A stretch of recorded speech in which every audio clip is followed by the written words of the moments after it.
خیرکم من تعلم القرآن وعلمہ، تم میں سے بہترین شخص وہ ہے جو قرآن سیکھے اور سکھائے۔ اہدنا الصراط المستقیم، ہمیں سیدھی اور سچی راہ دے۔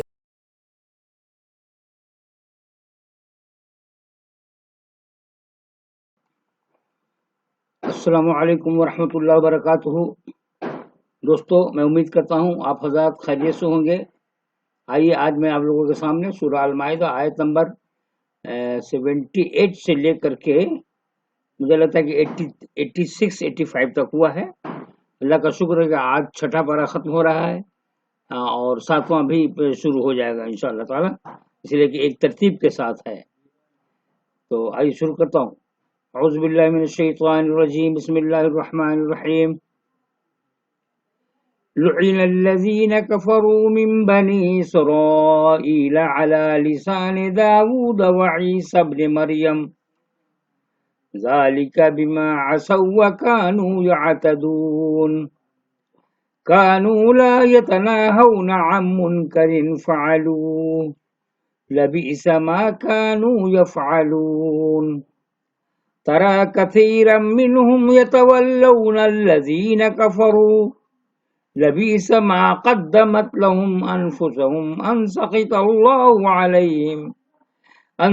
الله عليهم وفي العذاب هم خالدون ولو كانوا يؤمنون بالله والنبي وما أنزل إليه ما اتخذوهم أولياء ولكن كثيرا منهم فاسقون۔ آئیے ترجمہ دیکھتے ہیں۔ بنی اسرائیل میں سے جن لوگوں نے کفر کیا ان پر لعنت کی گئی داؤد اور عیسیٰ بن مریم کی زبان سے، اس لیے کہ انہوں نے نافرمانی کی اور وہ حد سے آگے بڑھ جاتے تھے۔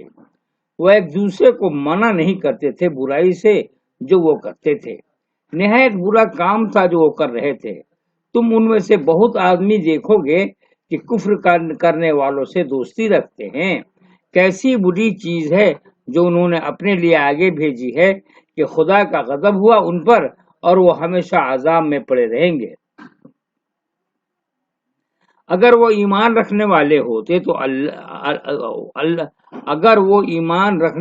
ہوتے اللہ پر اور نبی پر اور اس پر جو اس کی طرف اترا تو وہ کافروں کو دوست نہ بناتے، مگر ان میں اکثر نافرمان ہیں۔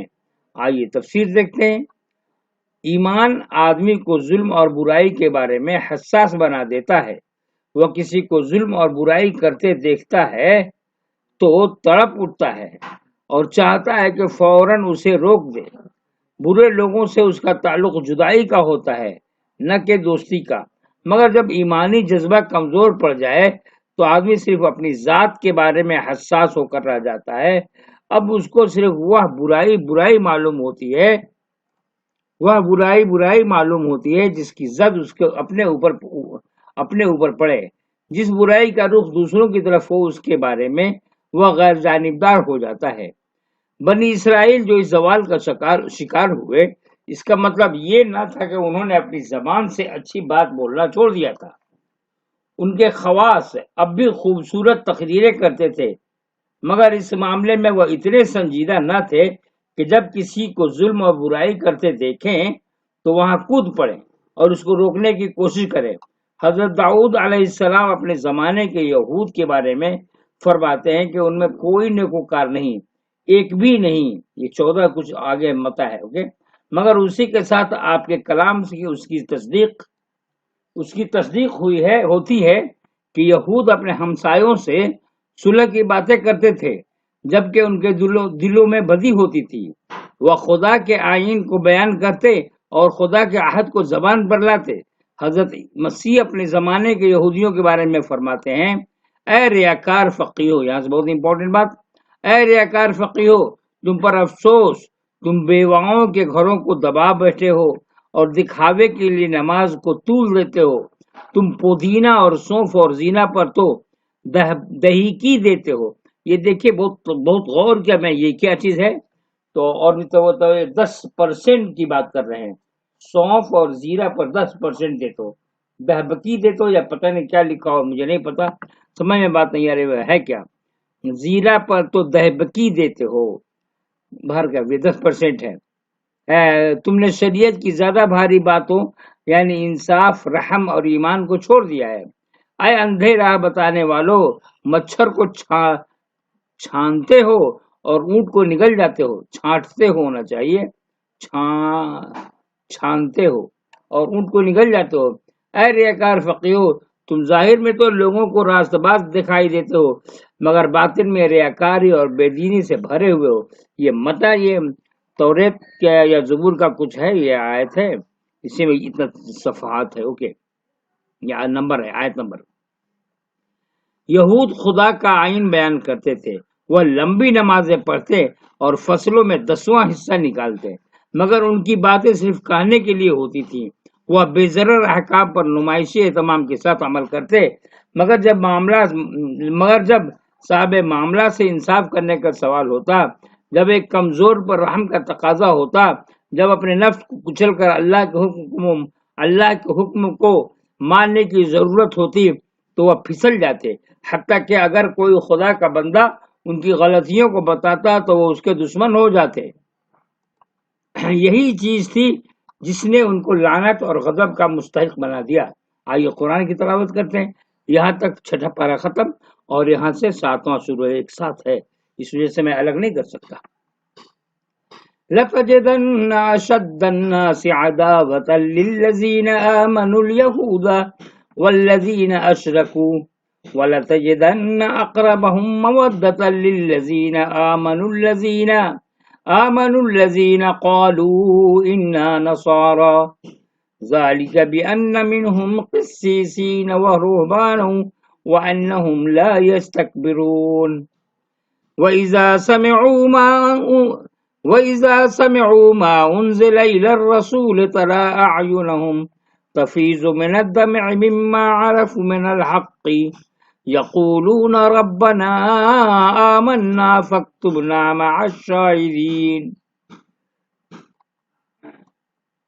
وَمَا لَنَا لَا نُؤْمِنُ بِاللَّهِ وَمَا جَاءَنَا مِنَ الْحَقِّ وَنَطْمَعُ أَن يُدْخِلَنَا رَبُّنَا مَعَ الْقَوْمِ الصَّالِحِينَ فَأَثَابَهُمُ اللَّهُ بِمَا قَالُوا جَنَّاتٍ تَجْرِي مِن تَحْتِهَا الْأَنْهَارُ خَالِدِينَ فِيهَا وَذَلِكَ جَزَاءُ الْمُحْسِنِينَ وَالَّذِينَ كَفَرُوا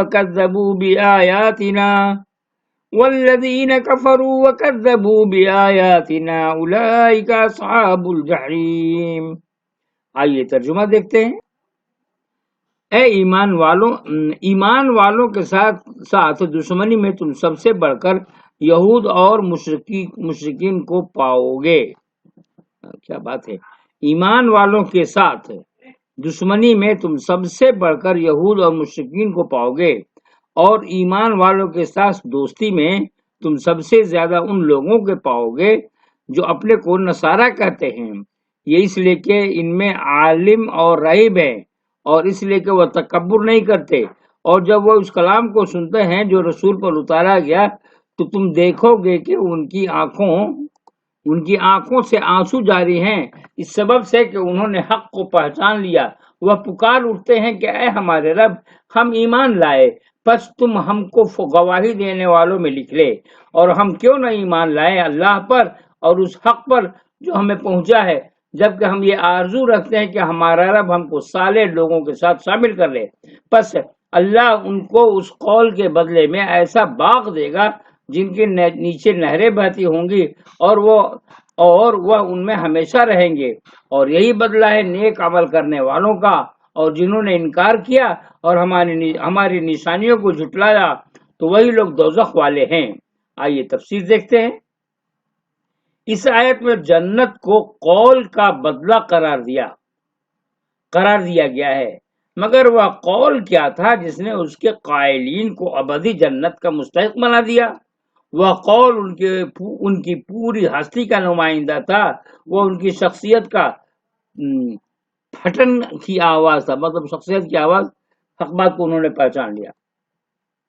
انہوں نے اللہ کے کلام کو اس طرح سنا کہ اس کے اندر جو حق تھا اس کو وہ پوری طرح پا گئے، وہ ان کے دل و دماغ میں اتر گیا، اس نے ان کے اندر ایسا انقلاب برپا کیا کہ ان کے حوصلوں اور تمناؤں کا مرکز بدل گیا، تعصب اور مصلحت کی تمام دیواریں ڈھہ پڑی، انہوں نے حق کے ساتھ اپنے آپ کو اس طرح شامل کیا کہ اس سے الگ ان کی کوئی ہستی باقی نہ رہی، وہ اس کے گواہ بن گئے،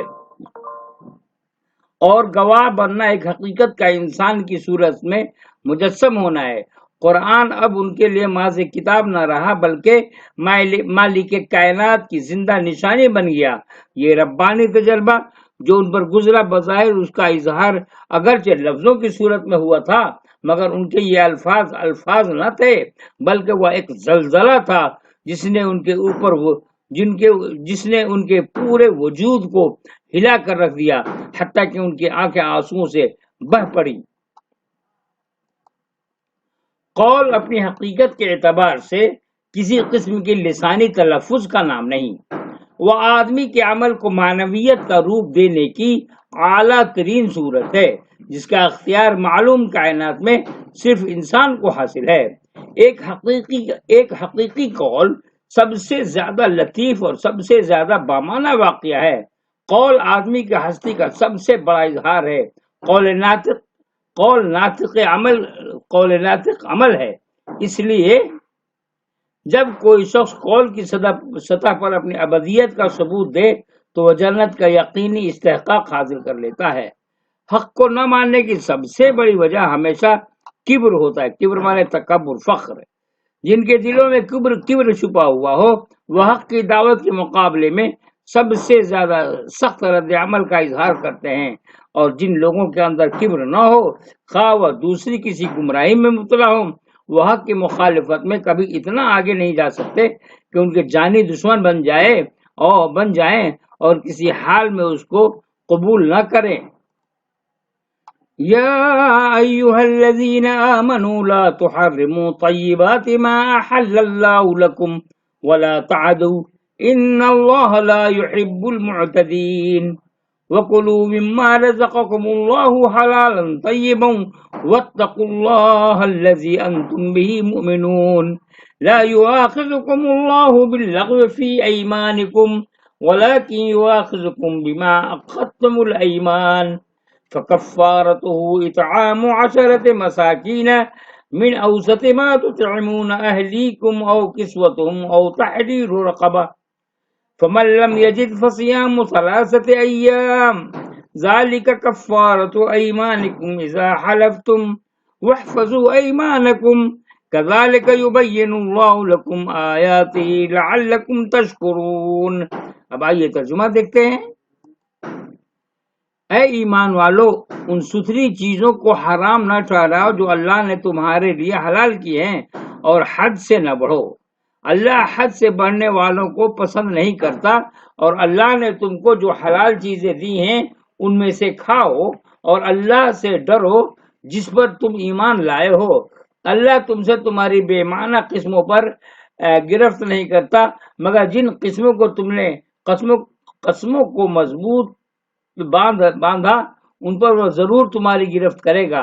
ایسی قسم کا کفارہ ہے 10 مسکینوں کو اوسط درجہ کا کھانا کھلانا جو تم اپنے گھر والوں کو کھلاتے ہو، یا کپڑا پہنا دینا، یا ایک گردن آزاد کر دینا، گردن غلام کو کہتے ہیں، اور جس کو میسر نہ ہو وہ 3 دن کے روزے رکھے۔ یہ کفارہ ہے تمہاری قسموں کا جبکہ تم قسم کھا بیٹھو، اور اپنی قسموں کی حفاظت کرو۔ اس طرح اللہ تمہارے لیے اپنے احکام بیان کرتا ہے تاکہ تم شکر ادا کرو۔ یہ تو ترجمہ ہوا، اب آئیے تفسیر دیں۔ بندہ اور خدا کا تعلق ایک زندہ تعلق ہے جو نفسیات کی سطح پر قائم ہوتا ہے۔ یہ تمام تر ایک اندرونی واقعہ ہے، مگر مذہب کے زوال کے زمانے میں جب یہ اندرونی تعلق کمزور پڑتا ہے تو لوگوں میں یہ ذہن ابھرتا ہے کہ اس کو خارجی ذرائع سے حاصل کرنے کی کوشش کی جائے۔ انہی میں سے دنیاوی لذتوں کو چھوڑنا بھی ہے جس کو رہبانیت کہا جاتا ہے۔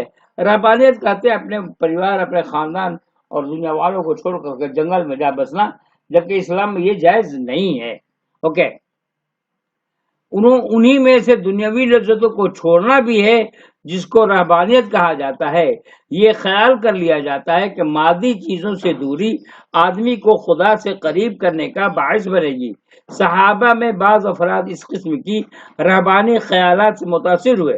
انہوں نے ارادہ کیا کہ وہ گوشت نہ کھائیں، راتوں کو نہ سوئیں، اپنے آپ کو خصی کرا لیں اور گھروں کو چھوڑ کر درویشی کی زندگی اختیار کر لیں، حتیٰ کہ بعض نے ان کی قسمیں بھی کھا لی۔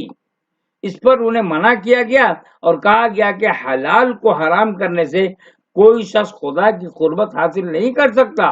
آدمی جو کچھ حاصل کرتا ہے فطرت کے حدود میں رہ کر حاصل کرتا ہے، نہ کہ اس سے آزاد ہو کر۔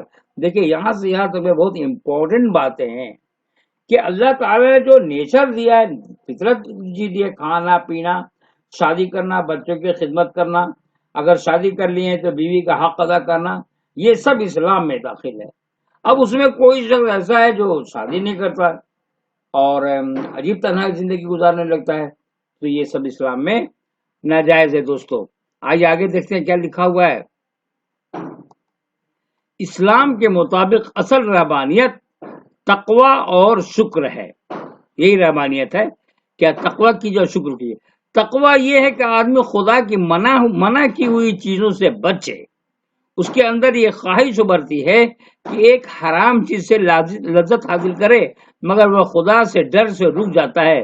کسی کے اوپر غصہ آ جاتا ہے اور وہ چاہنے لگتا ہے اس کو تہس نہس کر دے، مگر خدا کا ڈر اسے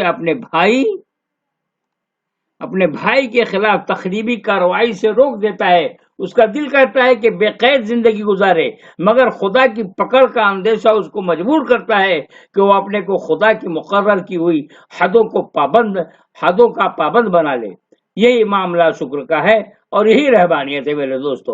آدمی کو کوئی دنیاوی چیز حاصل ہوتی ہے، صحت، دولت، عہدہ، ساز و سامان، مقبولیت کا کوئی حصہ اس کو ملتا ہے، مگر وہ خود پسندی اور گھمنڈ میں مبتلا نہیں ہوتا، بلکہ ہر چیز کو خدا کا عطیہ سمجھ کر اس کے احسان کا اعتراف کرتا ہے اور تواضع اور ممنونیت کے جذبہ میں ڈھل جاتا ہے۔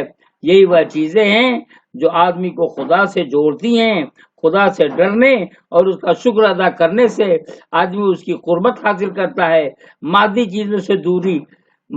چیزوں سے دوری یقیناً مطلوب ہے، مگر ذہنی و قلبی دوری ہے، نہ کہ سماجی دوری۔